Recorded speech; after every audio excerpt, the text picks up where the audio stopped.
So in this video, I want to share the story behind bringing Gary Vee to Dublin. A little while ago, I shared his talk. It went down really well, got some nice feedback, and all of it was all around how did you get him to Dublin? What was it like hosting him? What did you learn from that? And so that's exactly what I'm going to share in this video. So the first thing is, how did I get him to Dublin? I had been hearing from all my friends in the kind of space that, geez, you got to check out this guy, Gary Vee. Now, I know right now everybody knows Gary Vee, but back then he had less than 100,000 followers on social media, and not as many people knew about him. But I'm a big fan of kind of talking to people, ask them who are they listening to, who's worth listening to. And I started seeing a bit of a trend. A number of people kept recommending this guy, Gary Vee. So I started following him. I really became a fan quickly. I loved the way he so openly shared so much valuable content, and there was no sales pitch, which is really, really rare online. And as a result, that really had me connect with him. So I reached out to him on social media. I reached out to his personal website. I reached out to his agency's website. I reached out any way I possibly could. And unfortunately, nothing came of it. But I'm a big believer in the secret. And then when you put something out there, it'll work away in the background and things have a funny way of coming back to you. And in this case, it certainly did. About 3 or 4 months later, after I had kind of, I don't want to say given up, but I certainly stopped mailing every second or third day, a guy called Christian Dalzell reached out, kind of a mutual friend in an indirect way, and said, look, Jamie, Gary's just released a book. I know you've hosted a couple of similar events. Would you be interested in hosting Gary Vee in Dublin? I couldn't believe my luck. I literally jumped up out of my seat. I was delighted. And it's kind of those moments that really hammer home the truth behind a theory like The Secret. That thoughts will work away in the background and manifest into reality. So I'm a big believer in saying, if I'm going to do something, putting it out there and letting it work away. Anyway, negotiated the deal. Because he was releasing a book, it was in effect a way of endorsing or promoting the book locally here in Ireland. I ended up actually paying his fees in books, so I think I bought about 2,500 books as part of his fee, and I think the actual bringing them from America to Ireland cost so much that I think I actually donated them to Boston University. So if you're watching this from Boston University, there should be about 2,500 Gary Vee books there. Enjoy one off the back of my shoulders.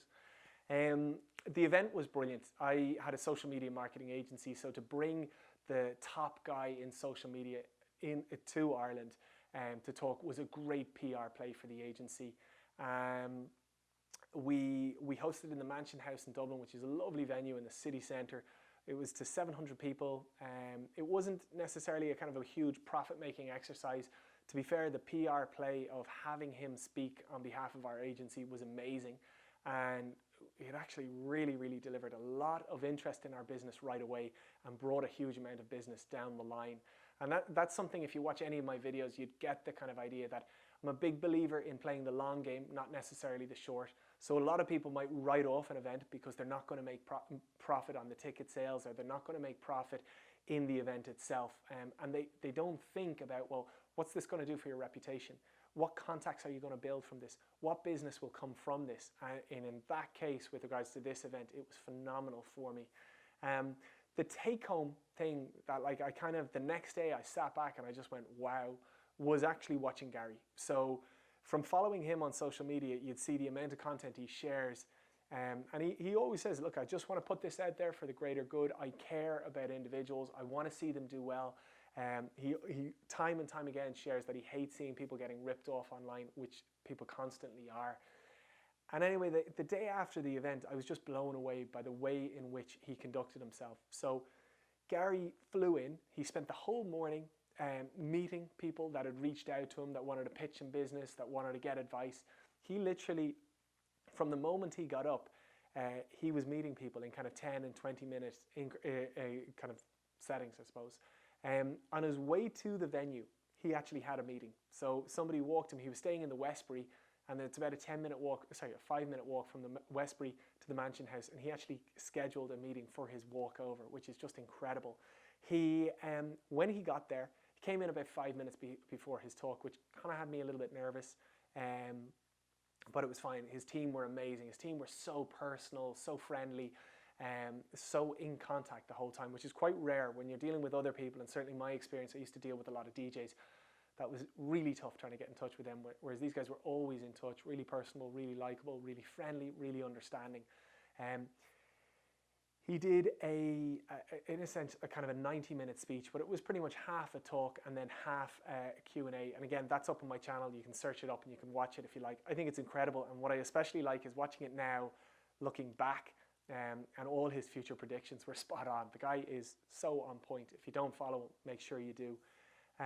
After his talk, we had kind of done a kind of a meet and greet.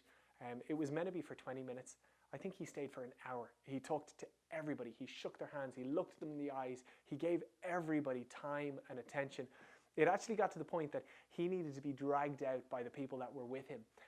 He was just so giving and so open of himself. And that's something that I was just, if I'm honest, really inspired by. I had thought maybe watching him online that maybe it wasn't as true. Maybe he was just saying that he was really giving. And it's easy to give online. You share a video, you put it out there. But no, at the event, he literally, he met and greeted and took photos with every second person. He was amazing. And as I said, that was my kind of take home. I just found that so inspiring. It's great to see people at the top of their game, really, thinking about people on an individual basis. And it's something I try to keep in mind all the time, that you have to treat people as individuals, be really, really good. And he's a great ambassador in that space. So I dug out, because we're in the middle of COVID-19, I'm going back through old files. I found the quick after movie that we put together. So I'll insert this here, have a watch, let me know your feedback, and I hope you took some good value from this.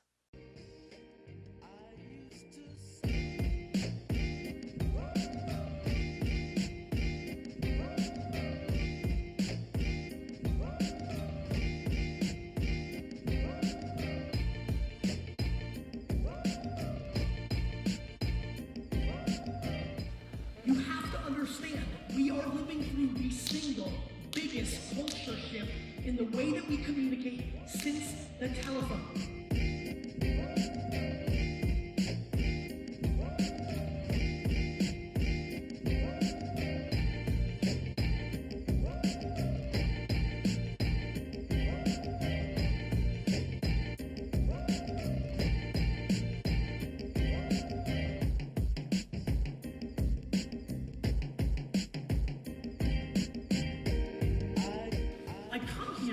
To change the conversation that we're having around entrepreneurship and business, because what's not happening is people aren't looking within themselves enough.